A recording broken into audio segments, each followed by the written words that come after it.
Okay, so thank you everyone for joining us today. This is the latest in our policy in practice webinar series. So we're going to look at sort of policy perspectives, but also get some practical input as well. I should say firstly, this is obviously a very wide issue, and we're very aware that the blurb that we've put down covers quite a lot of ground. So we're trying to get through as much as possible today.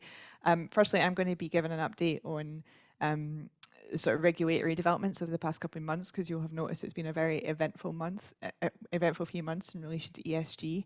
I should say first, I've not introduced myself. My name is Karen Hurst. I work in the PLSA's policy team. And we've got two excellent speakers who are also going to be giving their perspective. So I've got Jonathan Parker, who is a trustee and chair of the investment committee at Aviva Master Trust, and he's going to be filling us in on what they've done around integration of ESG into their investments. And we'll also be hearing from Tilly Ross, who is a trustee and chair of the Member Experience and Communications Committee, also at Aviva Master Trust, and she's going to be speaking about what they've been doing around member engagement, which is obviously so important. So as I say, this is a live session. If you do have any questions or any comments, do feel free to put them in the box, and we'll try to make time to get through as many as possible.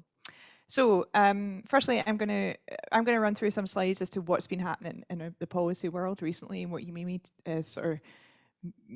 should be expecting over the next few months and the next few years in relation to ESG. So I'm just going to ask one of my colleagues if they can move the slide deck forward. So just to sort of recap what's been happening in relation to existing issues. So statements of investment principles, so that's obviously not a new requirement. I think it's been around since the 90s, but from October 2019, there was a new requirement that trustees should set up policies. They should include policies on financially material considerations, including climate change, in relation to investment decisions and engagement activity. There was also a requirement there to set out to the extent to which non-financial matters are taken into account. So we very much took that to mean sort of ethical decisions, social factors, and so on. From October 2020, so last year, there was a new requirement that trustees should set out in their SIPs, so to speak, what arrangements they had in place with asset managers as well. And there was also a new requirement on implementation statements that came in October 2020, correct me if I'm wrong as well, I've not put the date in there. The trustees should set out the, sorry, I just need to take a glass of water, I'm just going to go off screen for a minute. Sorry, I've got a frog in my throat. So there was also a new requirement in relation to implementation statements in October 2020 that trustees should publish sort of what arrangements they have in place to implement those. If it's okay, could I come back to this presentation and maybe hand over to Jonathan initially? Is that okay? Sorry. Yes, so I'm going to pass to Jonathan, who's going to set out some of the investment issues, if that's all right. Yeah, no, absolutely fine, Karen. I've had the last 2 weeks had a little tickle in my throat that seems to be going around. So I hope you're okay. So good afternoon, everyone. As Karen said, I am a trustee member of the Aviva Master Trust, and I've chaired the investment committee since 2017. And we really started our ESG journey in early 2018, when the trustee board first established its a set of standalone ESG beliefs and an accompanying policy. And I think certainly from our perspective that we found that exercise really, really useful in terms of trying to formulate a consistent set of views across the trustee board, at a time when ESG was still relatively new. So we found that process did take some time to actually work through. And as Karen mentioned earlier, it is such a broad subject matter and can encompass really so many fundamental questions for trustees that it took us a number of weeks before we could agree our position and turn that into a set of beliefs that we were kind of happy to stand behind and publish. And all of this was going on at around about the same time that the DWP published its consultation. It was the clarifying investment duties consultation, which ultimately ended up with the new ESG regs in 2019, which Karen mentioned earlier. So we were a little bit ahead of the regulatory curve in that respect.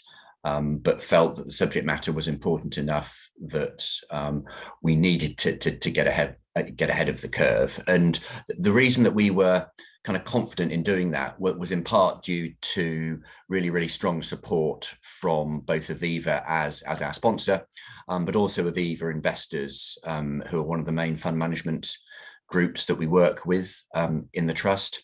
Now, I mean, and they both really do have a genuinely strong heritage, and certainly from our perspective, we believe a really market leading position when it comes to thinking and, more importantly, acting on matters relating to sustainability and responsible investment. If I could have the next slide, please. You'll, I'm sure, be pleased to know that I'm not going to talk through every single entry on this timeline, which stretches back to 1994. But what I wanted to do was just to give a sense of how Aviva and Aviva investors' journey has developed from an ESG perspective, because it links very closely to the trustees, and gave us a really kind of strong bedrock on which to be confident that that our set of ESG beliefs could be acted on and implemented with the support of our sponsor and fund managers. So just to pick on a couple of highlights on this slide. So, I mean, Aviva investors were founding signatories to the Carbon Disclosure Project back in 2001. So have been thinking about climate and its implications for investment portfolios for over 20 years now. And they followed this up with being founding signatories at both the UNPRI and the Stewardship Code as well. Now, from Aviva's perspective, they were the first global insurer to be what was then called carbon neutral back in 2006.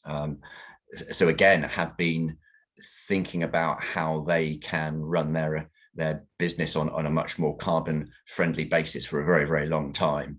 And Aviva also published its first TCFD report in 2017. So very much ahead of the statutory requirements. And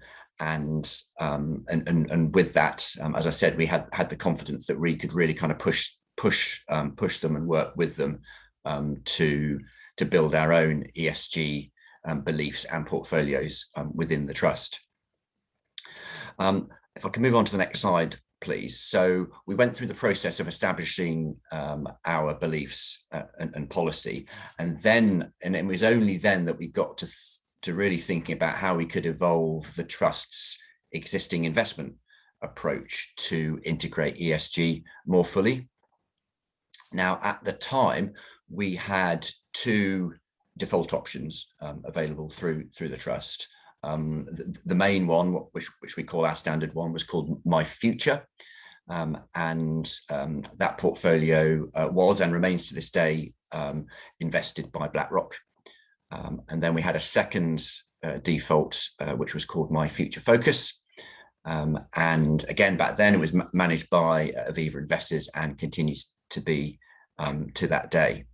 So as we went through this sort of discovery and decision-making process, we hit a number of challenges, and not least because ESG was such a new way, at least for us, around thinking about how to build investment portfolios. But equally, we were, as with a lot of things in DC, working within quite a tight fee budget. And we really wanted to do quite a lot more with our investment portfolios, not least because we wanted to hopefully improve the investment outcomes for our members, but all the while trying to keep that within the existing fee budgets, which we had for the default options. So as we went through this process, we ended up making three key strategic decisions back in 2018. The first one was that we would completely change how My Future Focus was constructed and integrate ESG throughout all parts of that portfolio. And this meant moving from a market cap basis for the passive parts of the portfolio to one that was focused on ESG factors. We changed all of the fixed income and real assets within the portfolio to be actively managed and had ESG integration throughout those. We increased the level of exclusions that we have had within the portfolios. And then atop all of those investment factors, we continued to benefit from Aviva Investors' sort of stewardship and engagement activity, which has always been really, really strong. And some of the Aviva Investors' activity is set out on this slide here. The second main strategic change that we decided on was that we needed to start building up explicit ESG allocations within My Future. So we worked very closely with BlackRock and Aviva to determine what type of ESG portfolio would be most appropriate. And this was just in equities at that time. And then we made the decision to gradually build up that allocation, and that process is still underway at the moment. And then the final main change, and this really was the most involved one, was that we decided that the newly refreshed My Future Focus portfolio should become the main default for the trust. Up until that point, and the trust has been in existence since 2014, up until that point it had been My Future. And this really was a very kind of important decision that we took, and it reflected not just our beliefs on ESG, but also the fact that some of the strong governance that we had around company engagement with My Future Focus would really start to add value in future years, and we could express these views more fully through the My Future Focus portfolio. And I ought to add that we were supported throughout this process by really, really fantastic advice from both our lawyers and investment advisors. And if I could just move on to the next slide, please. So the position today is broadly as I've just outlined. So we still have My Future Focus and My Future as our two default options. Another decision that we made back in 2018 was that we felt it was important to have a more ethically focused lifestyle strategy. So we designed and launched one of those using the Aviva Investors Stewardship funds. And then finally, we made some incremental changes to the self-select range. So adding some explicit ESG funds and ensuring that the remaining funds within our lineup, that ESG was incorporated into the approach that those fund managers were taking. So that was then, and as I'm sure a number of you on the call have experienced, the pace of change in relation to ESG has only increased. And we've got a very, very full development schedule both now and over the next 12 months, and perhaps we can pick up some of these within the questions. But just as a brief highlight, we're working with Aviva Investors again to further develop My Future Focus to include some more explicit carbon targets. We have gone back and refreshed our ESG beliefs with the arrival of some new trustees to the trustee board. We're working very closely with both BlackRock and AI on management information and data around ESG. We have been receiving some really good data from Aviva Investors around ESG scoring, carbon emissions, and engagement over the last 18 months, but we want to build that out further. And then, of course, we've got TCFD, which we've started the process of complying with this year and into next year. And I think perhaps most excitingly, all of the developments around net zero. Aviva has come out with a very, very strong net zero target of 2040. And we're just starting to work through the implications of that for the trust.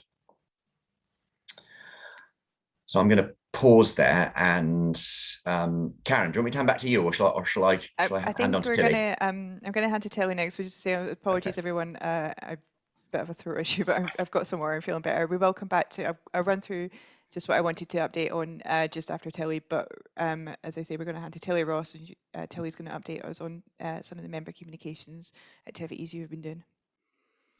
Thanks, Karen. Thanks, John. Yeah, I hope your cough gets better, Karen. It's just as well this one's not face-to-face by the sound of it. So, I mean, I've been a trustee of the Aviva Master Trust since May last year, so it's about 18 months now. And one of the things that we did over the course of last year was to review the governance of the trust, because it's grown enormously fast, like indeed other master trusts. And obviously your governance needs to completely change. If you've got a much bigger trust, you're supervised, the life is different. One of the things we did as part of that governance review was to set up a member experience and communications committee. We already had an investment committee and a risk committee, but the reason for having the member experience committee was that we did actually feel that this needed a lot of attention. It was very important for members, and it needed to have a group of members who were solely focused on that. So we set that up, and I chair that committee. I have done since the beginning of this year. So it's been a sort of a first year of the committee, if you like. And I've been asked to talk a bit about how you can use ESG to engage with members. Before I start going into that, I just wanted to take a bit of a step back, because actually the aspirations when we communicate with members is always back to the basic fundamental aspiration to help members understand, so that they do save enough and they do make sensible and good choices, so they can actually get the most out of the money they've saved in their pension. And to help members do that, you need to engage with them. And there are a range of ways you can engage with members, but ESG is a potential one of them. So it's a new mechanism that we can use as one of our mechanisms to get some traction and to engage with members. Because ESG can help people understand how their pension works, that it's invested and how it's invested, and from that get them interested. And it can also, I think, engaging on ESG can help give people confidence that their pension actually is well managed, that it's being well looked after, it's safe, and that it's actually contributing to some of the world's action on protecting the climate. So it can be a good way to engage with members. However, that said, before one actually looks at the mechanisms, we at the Aviva Master Trust really do think that you need to understand your membership. So you need to understand how they want to be engaged with, what they're looking for in terms of the communications they receive. And you also need to understand what their views on ESG are as a fundamental starting point. So earlier this year, we commissioned some research from our membership. We had a very good take up for that research. We have over 5,500 responses, and I wanted to share some of the results of that with you. So Molly, can you put the next slide up? Brilliant, thank you very much. So we had over 5,500 responses from a range of ages and across a good subsection of employers. So it was a very representative sample. And in many ways, actually, the results that came from it were not surprising. They're what an experienced professional trustee might have guessed might be the results, but it is important to confirm and actually to have that data and to really be sure of the nuances around that, because actually 60% of members told us that they didn't feel knowledgeable about their pension. And only 6% told us that they did feel knowledgeable. And that 6% who said they did feel knowledgeable were a little hub of members that were older and had bigger pots and more affluent. So basically the level of understanding is low. And we also asked members what they did with the communications that they're sent at the moment. And the response was quite typical of many pension schemes, actually. It was spread evenly. About a third said they read them. Actually, I thought that was not bad. But a third said they skimmed them, and a third said that they don't read them. In other words, they press delete or they bin them. So, so that's where we are today. We asked members what their biggest worries were, and they were the basic worries. They don't know if they're on track. They don't know if they're going to have enough savings to be able to have a comfortable retirement, and they don't know how to invest to get the best returns. So real basic things. We asked them how they'd like to be communicated with. And the overriding message that came back was that they want more communications and they want simple, targeted messages. And it was especially those younger members that were saying they wanted more communications. And you know, when you think about it, it's obvious. Young people in particular, you know, got their app, Twitter, Instagram. They're used to getting continual bits of messaging all the time, and they expect the same from their pension, and that's not the way we're all behaving.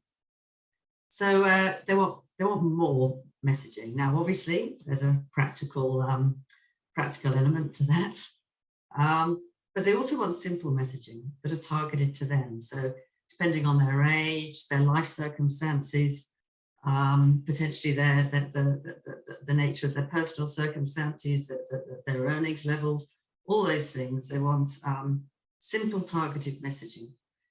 And interestingly, they also said that universally, pretty much, that they preferred emails and online communication. And I think that's something that's changed over the last couple of years over COVID.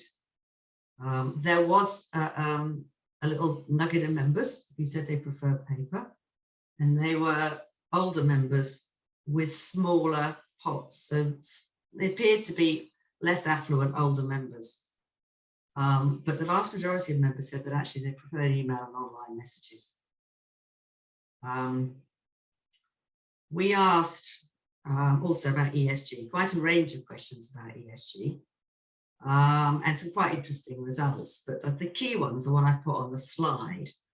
That's the key one for today, really, and that's that most members are in favour of ESG for their investments, but only if they're not going to end up worse off as a result. So only if ESG is a way to enhance their pension returns, or to at least mean that it's not going to be any lower than it would have been. A much smaller number of people, only 29%, were happy to risk having a lower pension in order to save the planet effectively. So their views on ESG are quite focused towards it being a way to support the growth of their pension, or at least certainly not to undermine it and reduce it or put it at risk. So those are sort of quite interesting findings when you look at both the investment side of it, because obviously we feed it into the investment committee as well, and also how you may communicate with members. So having been through the survey results, let's move on to the next slide. And I'm just going to talk a little bit. I'm not planning to talk about all the things we're doing. I'm going to focus on the topic I was asked to talk about. Not many people do that, but I am. And that's like how to use ESG for it. So really, the overriding message is focus on messages that are simple, relevant, and integrated with the overall journey. So in my view, sending communications which are just about ESG will be less effective than if you send things where you can engage people through a little nugget of ESG and then bring them back into the things they actually do need to engage with to understand their pension and make their decisions. So to link the messages back with the overall member journey and the overall key messaging. So one of the ways you can do that, and we are at the Aviva Master Trust, we're now doing this, and we're going to be doing more of it actually. We started on a journey of it, is a mechanism of using nudges, or always on, we often call it.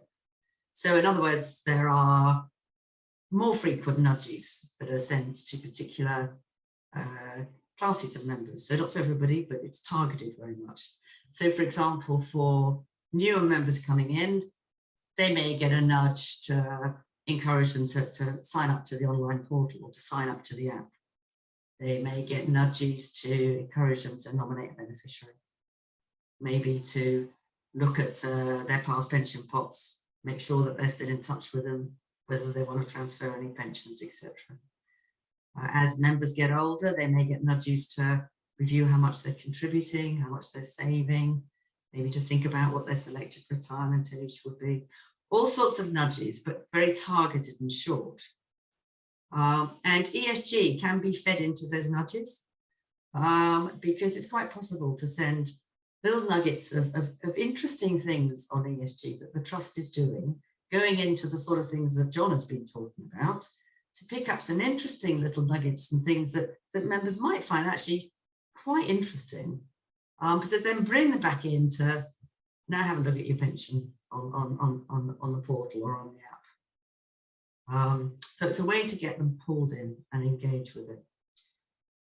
There are quite a range of digital tools as well that are out there. The one that the AMT is partnering with is Tumelo, and I would imagine that quite a few people on this webinar will have heard of Tumelo, or you may be using it.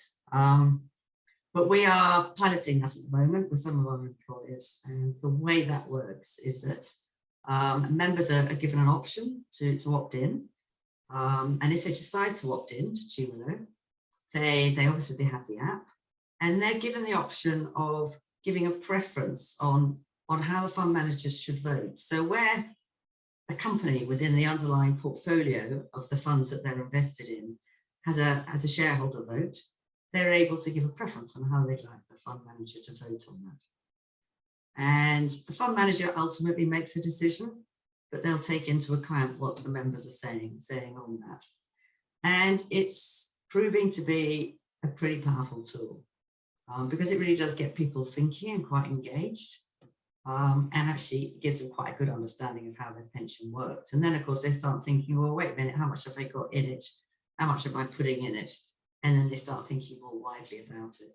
So we're piloting that at the moment. Obviously, we are collecting metrics, and we'll be doing some work to work out exactly how to use it. But it's a pretty interesting tool.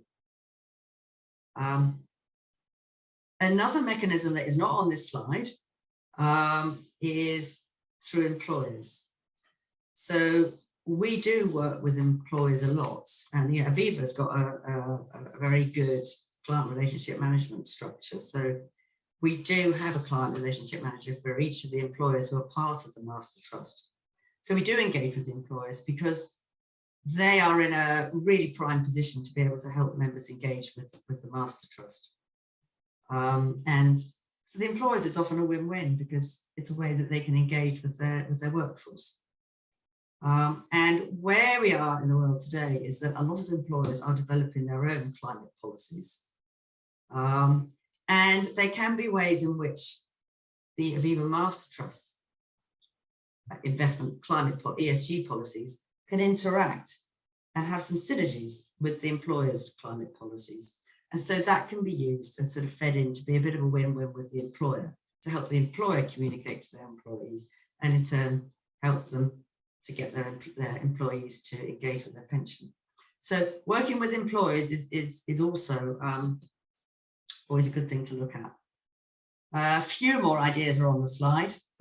So ad hoc reporting. And I'm thinking here really around short reports. They could just be about ESG, but it could be a little ESG section of something that's rather broader and just reminds people of developments and things they need to look at where they can go.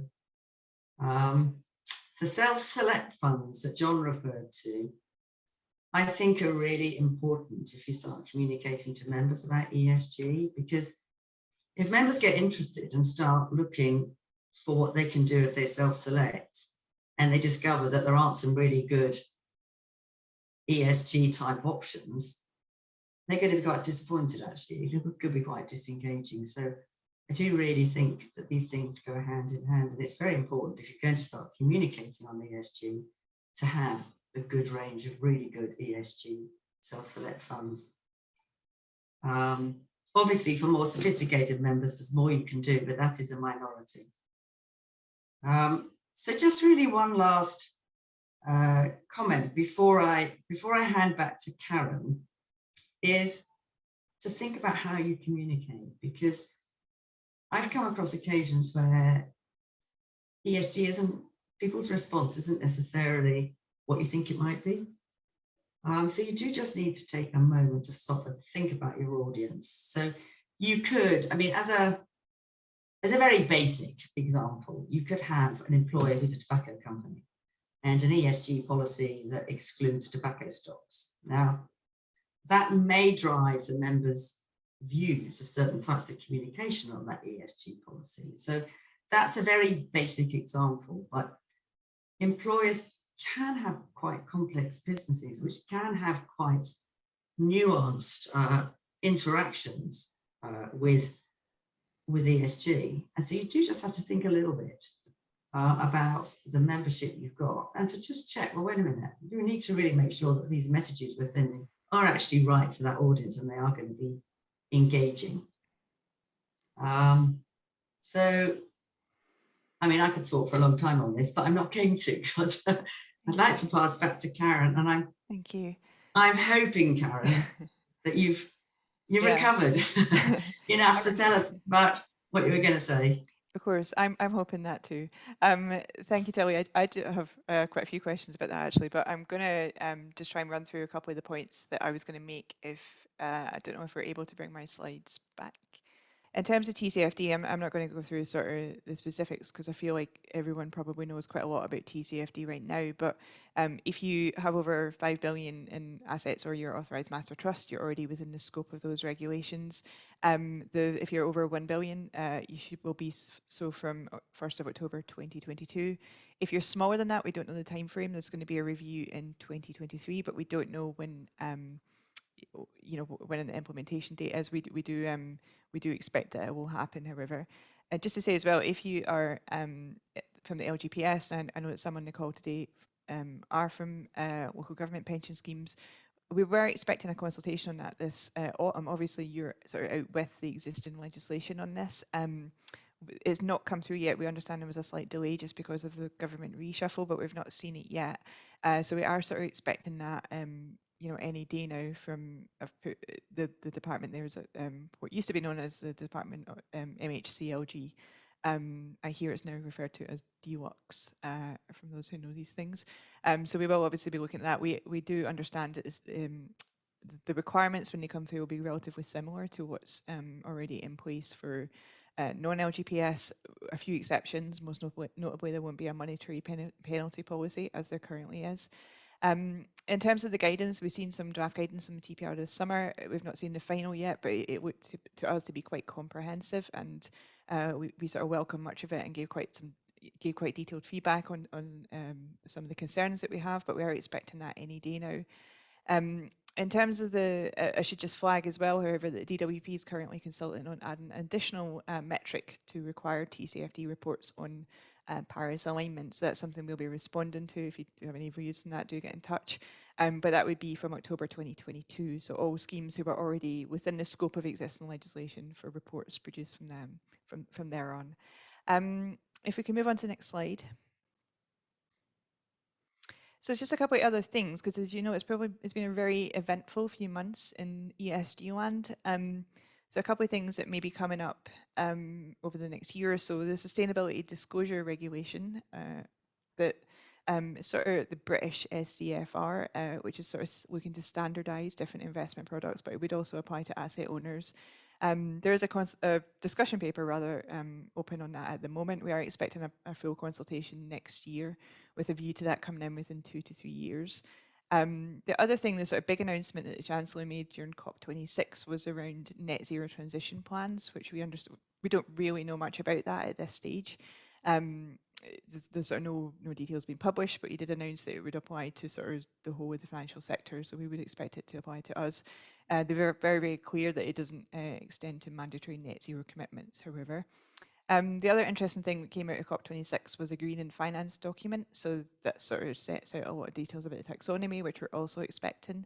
And also it set out some interesting government expectations on stewardship, which they intend to review in 2023. So we were sort of intrigued by some of the language in that, particularly in terms of engagement, which Tilly and Jonathan have referred to, and what they expect asset owners to be doing in relation to their assets. And the other thing I just wanted to mention was the social factors. So that was subject to a call for evidence earlier this year. We've not had a response to that yet, but we're expecting one in January. So we'll obviously see what happens there. We're slightly apprehensive that they may go down the route of sort of disclosure requirements similar to those that we have in climate, which we think might be particularly challenging, just because it's a very, as sort of Tilly referred to there, it's a very complex area in which there's not always sort of good and bad sort of categories that we can sort of define. And I don't know, is there another slide? I don't think there is actually. I think that might be everything I wanted to mention.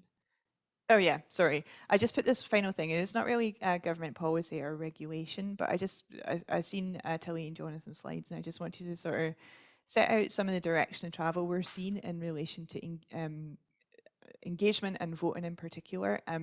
So the government, the DWP had commissioned a task force to look at pension scheme voting implementation, and some of the recommendations there we found quite interesting.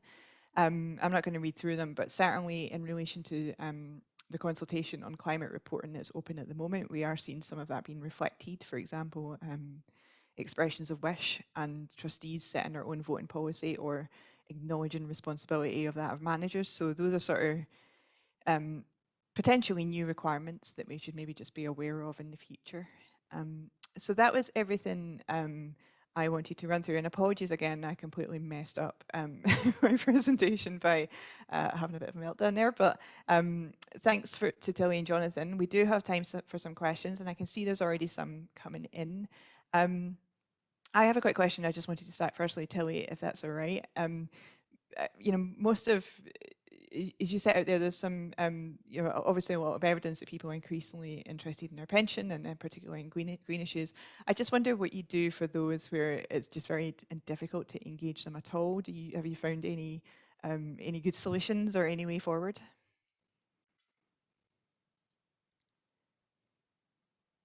Lucky I was on mute because I was giggling. So, yeah, and of course there are a lot, and I think and it's really important because you do need to engage people, because even if the lucky people whose employers are paying enough money into their pensions and stay with the same employer for long enough, at some point they've still got to engage and make some choices. So everybody's going to need to engage at some point. So for me, the key thing is to keep it simple, keep it targeted, and to have a very smooth member journey so that it makes it very easy for them at different stages of their career. The apps which they go into and the online tools are very seamless and backed up by some very good chat support and helpline, actually. You know, in the end of the day, you would always try probably to solve people's issues without the helpline, but actually there are times when things are complicated and you do need it. So one of the things that we're looking at, what we're developing at the moment, is something which we call it Snapchat, or pension Snapchat. So, or snapshot. So, I mean, you know, people are sent annual benefit statements. Well, it's a bit of paper, but, you know, it only goes so far. And a third of them, we're now told, are going straight in the bin. So Snapchat would be a different type of a thing, because it's actually continual. It's up to date. It's not something that's happened on a bit of paper. It's actually online. And it's simple, and it just comes up there in an app. And you can see very easily and quickly what you got, just at a very dashboard type level. And those sorts of things are useful because if you send nudges and very brief email communications, it can very easily divert people into that to have a quick little look at their dashboard. I mean, obviously what would be great would be if that could be sort of integrated into the dashboard solution, but it's pretty difficult to look ahead to that at the moment because we don't know enough about what the dashboard's going to look like. So, you know, obviously that's something for the future, but that's something where, you know, it's an app. It's going to be very simple and easy, and just, you know, the member just clicks on it straight off. So that's one of the things that we're looking at. I think, well, actually, I'm going to talk about one of the barriers, because I think that's quite important. And there are, well, one of the big, fairly obvious barriers when you think about it is getting email addresses. Because a lot of the things I've talked about and a lot of the things many pension schemes do rely on having email addresses, just sending emails to people. And it's relatively easy to send continual communications if you've got those contacts. But it's actually quite easy to find you haven't got enough email addresses. And I do wonder how many really big pension schemes have got a good level of email addresses. So we find that amongst actives, we do pretty well for employer email addresses. We do pretty well. Generally, we get most of those. But we get a lot fewer personal emails. And what happens is that when people leave their employer, it's very easy to end up without their personal email. And then it's really difficult to get back properly in touch with them, to get them and re-engage and give us an email.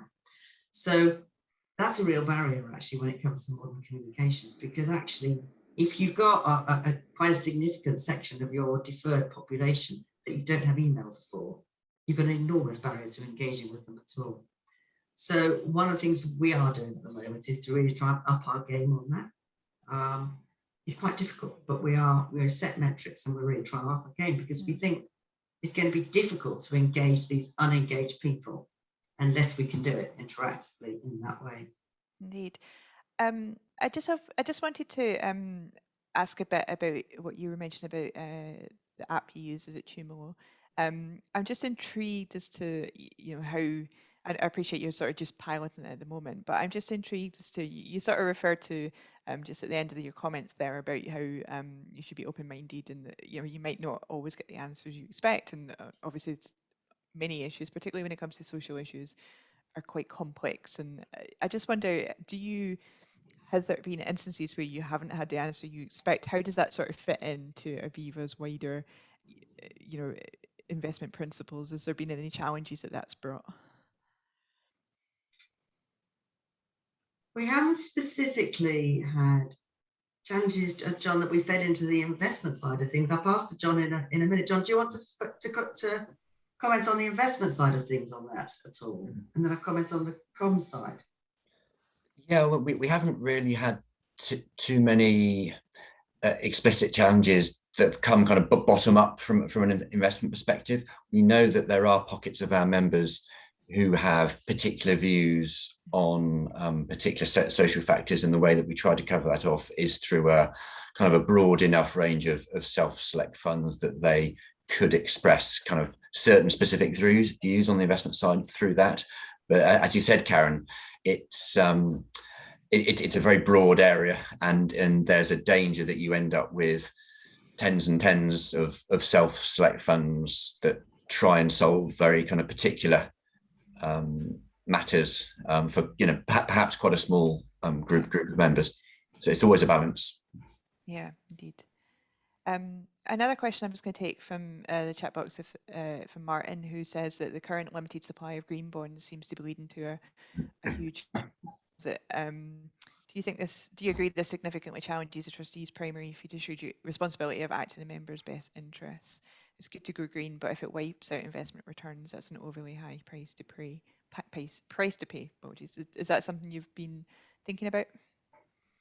So it has come up, and yes, Martin's absolutely right. I mean, any investment decision, particularly when it has an impact on the default option, needs to take a broad sense of kind of financial matters into account before either we or our fund managers make that decision to invest. So you're right, if something seems particularly expensive for whatever reason, and therefore perhaps doesn't stack up from a financial perspective, then yes, it would be our duty to think twice, think carefully about going into it.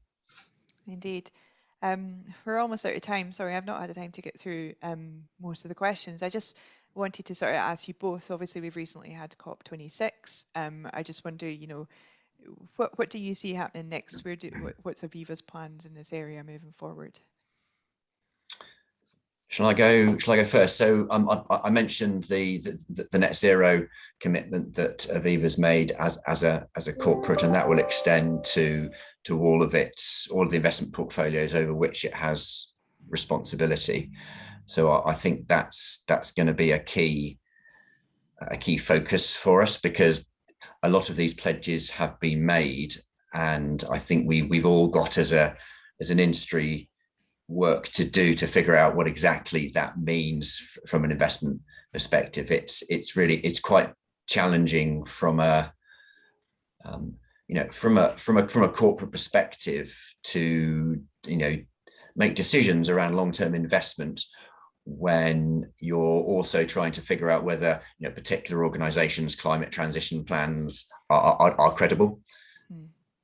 So, you know, can we really believe that XYZ organization is committed to and has the right plans in place to decarbonize its business? Maybe not by 2040, that's almost too far out. You have to look at maybe the next 5 years and then the 5 years after that. So I think certainly for us, that's going to be a key focus over the coming probably 18 to 24 months. Indeed. And Telly, if I can just come to you for the final word, I presume you're expecting that you know, the past few months is only going to increase member engagement in relation to ESG, or member interest. In relation to COP26 specifically, obviously a lot of the work is what John said.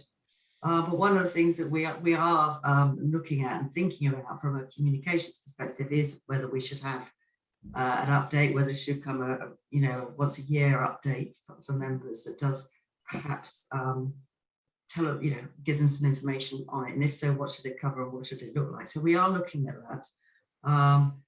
No decisions made at this point, but that's sort of the specific answer of COP26. I mean, on communications more broadly, obviously I've already talked about quite a lot of things, but the two big things that we are going to focus on, I haven't mentioned, would be really looking at that pre and post-retirement journey. Because we now have more members who are getting towards that phase, more people are taking drawdown. So we really want to make sure that we've got our offering very well integrated. We've really got the best fit for purpose investment offering, and that our communications really fits well around that. So that's a big focus for us, as indeed is financial education in general. So we're going to expand the financial education webinars that we offer to a range of different life stages to our members. Great. Well, thank you both so much for your contributions. I think that was really interesting. We could have sure take this on for many, many more hours. And thank you to everyone for joining us. I'm just going to say thank you to my colleague Joe, who came with some emergency water when I needed it. Don't forget, we do have an ESG conference in March that's virtual, and we have an in-person investment conference in Edinburgh next May. So hopefully I will see you all there. And thanks again. Enjoy the rest of your afternoon.